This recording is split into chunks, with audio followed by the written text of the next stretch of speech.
Now, Rude and Flair have both gone on record, Arn, to say that they didn't have their best matches together.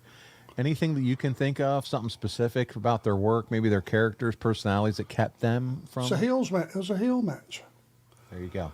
It's just that simple. When you've got two guys that everybody hates, Natural heels.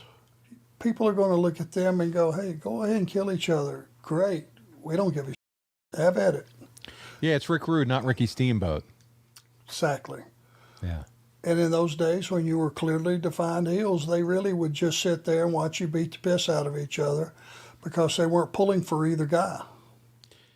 We have a question from Dylan. He wants to know if you think that Rick Rude is the greatest talent to never win the big title. But before you answer, Rude will go on to win the version of the NWA World title. But to Dylan's point, Rude was never the undisputed champion because the NWA and WCW titles wouldn't be unified until after his career ended by injury in 1994. So I think what he's trying to say is he never carried the banner for a company as the world title. Do you think he's going to be one of the ones that's like, man, he could have easily done that?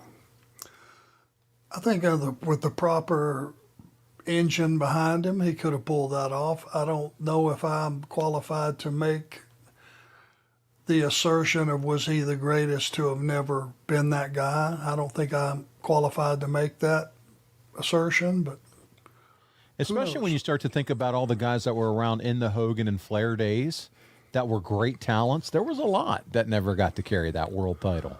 Well, Kurt Hennig, Ted DiBiase, Jake the Snake.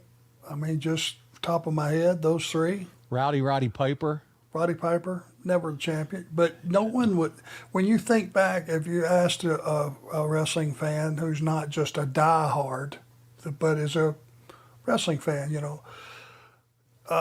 what did you think about Roddy Piper? They don't go to, well, he was never champion first. They just go, Jesus, that guy was great. Heat magnet. Could get incredible heat. What a talker. They go to all his attributes. They don't go to the fact that he was never champion. And if you listed the guys that weren't champion, people, I think, would be shocked. I think so, too. I think you're absolutely right. And that's great perspective, too. We don't immediately think, well, he never won the world title. No, we think all-time great Hall of Famer. You think about the stuff that entertains you about the great him. angles.